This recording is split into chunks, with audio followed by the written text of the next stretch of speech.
Hi, it's Hans at happierman.com. Today's topic is hustle to improve. Well, first of all, it's Sunday morning, right at the end of May 2020 as I'm speaking. Just an incredibly beautiful day here. It's kind of, I don't know what it's 9 o'clock in the morning and sunny. Kind of in the mid 50s Fahrenheit US. But it's going to get warmer. So, when the weather is good, everybody's much happier. So that's nice, right? So the topic of today is this hustle to improve idea. And then let's say the subtitle would be patient to commit. Well, what I mean by hustling to improve is improving your life. If you're on my ahappier.com website looking at my articles, and then on my YouTube channel, all these videos, and my book, Leave Your Wife and Become a Happier Man with a 3-Step System, I'm all about trying to share methods that I've used to become happier. And what I've noticed about myself over the years is, as I'm getting older and, let's say, a little bit wiser,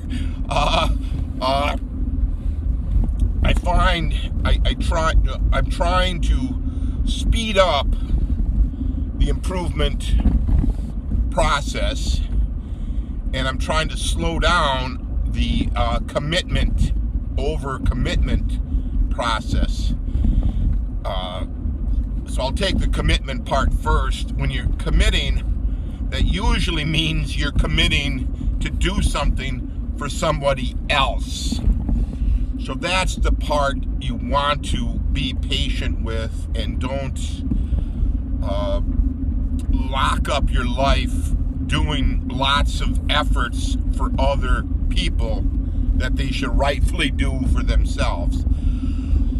So be careful with that. But let's say hustling to improve would mean when there's something in your life that's kind of going wrong, you don't want to be patient and tolerate it. You want to hustle to try to figure out, well, what the problem is and how do I correct this as quickly as possible so I can get on with my life and my enjoyment of it. To give you an example, in maybe around 2010 or so, that was after that economic crash of 2007 and 2008, the kind of work I was doing was just dwindling down to hardly nothing.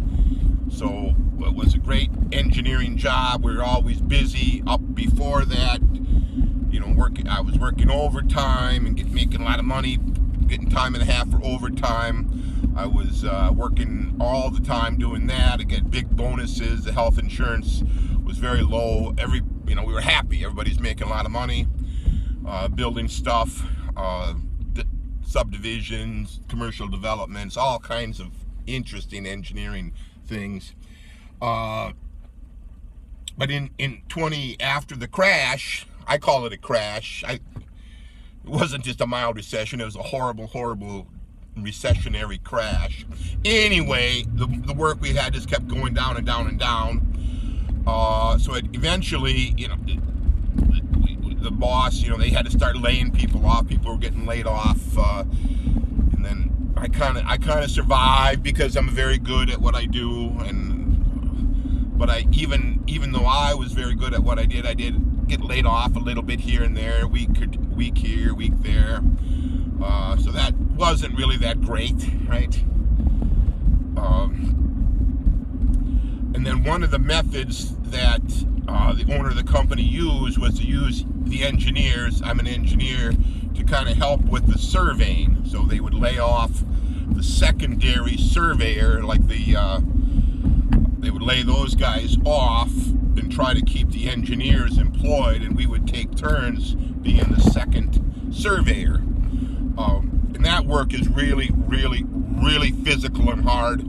Don't let anybody tell you it's an easy job. It's a massively difficult physical job, and I applaud the men who do that job and do it well. It's critical to our way of life. Anyway, good surveyors. Love those guys. And I learned a lot from working with experienced surveyors out in the field. But like I'm saying, it's physical, and and this was like in my 40s, so starting in my 20s, I was an engineer working in an office, and when you're working in an office doing engineering, you're soft and weak. Your mind is like sharper than hell, but your body, not so much. And even though I had started weight training and trying to take care of myself, I was still flabby, weak, pale, fat, out of shape, out of condition. I couldn't work out inside all day, every day. Even though some of the surveyors, they weren't like fit guys, but they could work 40 hours a week or more surveying, and I could not. So anyway, I was carrying something really, really heavy, and I felt, this was like late November, carrying something really heavy for a very long time, maybe a mile, half a mile, something like that. Felt something snap down in my lower body. And it was a hernia,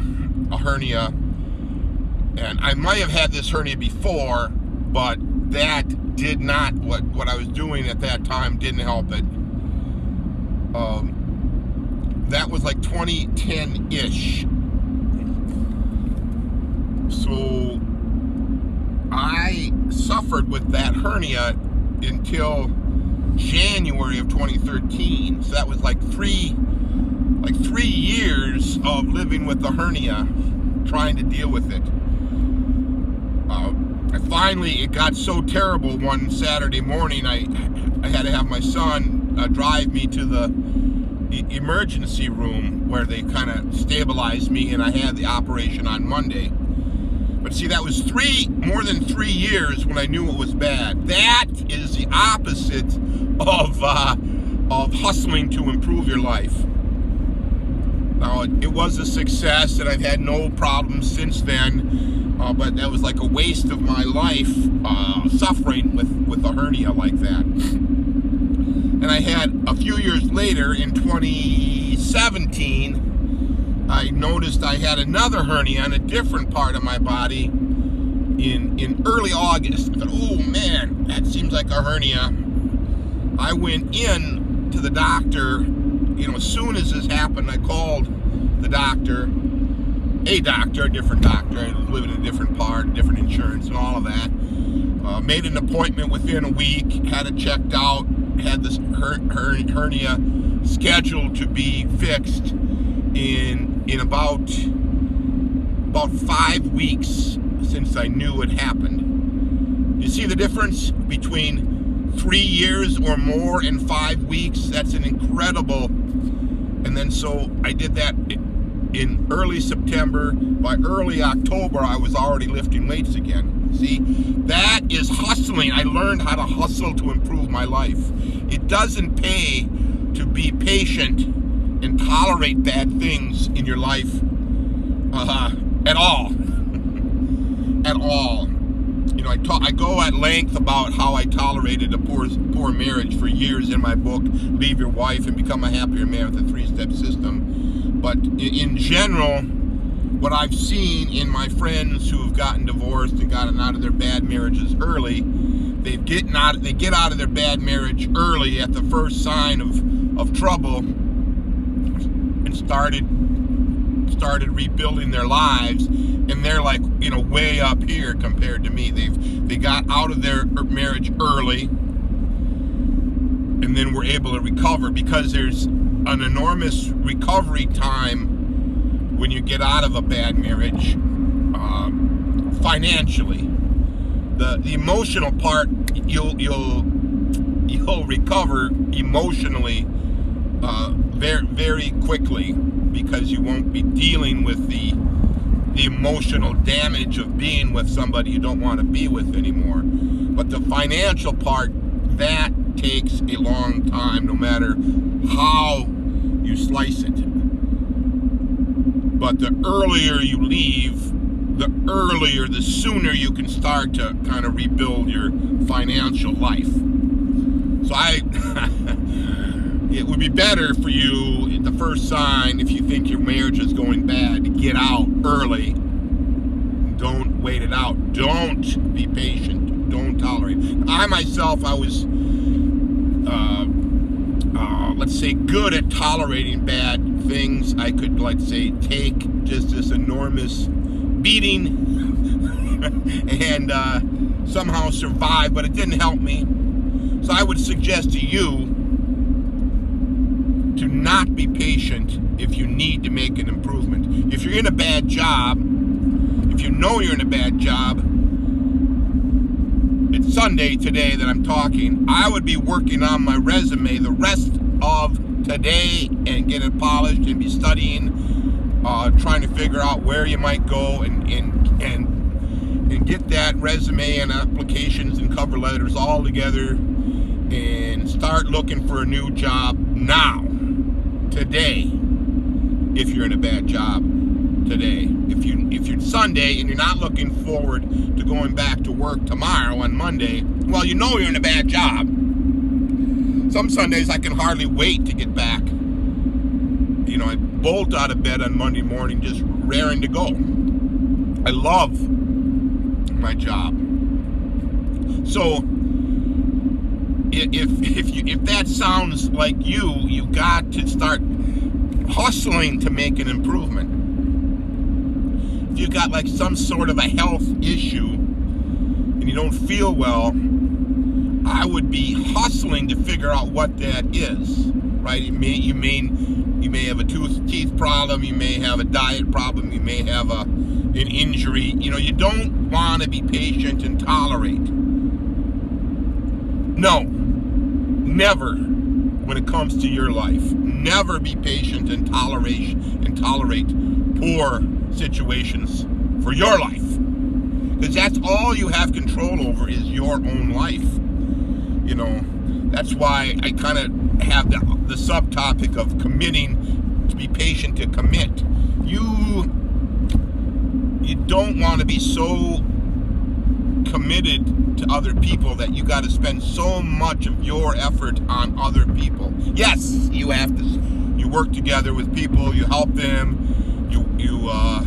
there's all that good stuff about other people. I'm continually trying to figure out how to help my kids, but I let them figure most of things out on their own. I'm there to guide and give them some assistance. They're grown, right? They're 25 and 21. It's not up to me anymore to tell them how to be. It is up to me to tell me how to be. So I would suggest to you, hustle to improve your life. If something is wrong, figure out what the wrong is and start doing something about it.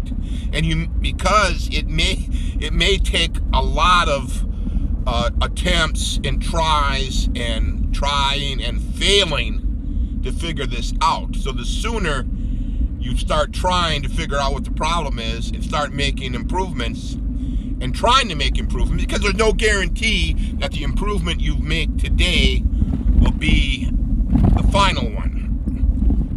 You know, like I've talked about before, I took a different job. I thought it would be the great job for me. Turned out to be a disaster. I had to leave within less than a year, right? So I tried that improvement. It didn't work. I had to do something else. Continually focusing on your life, not being patient with bad situations. If the situation is bad, hustle to improve it. All for now.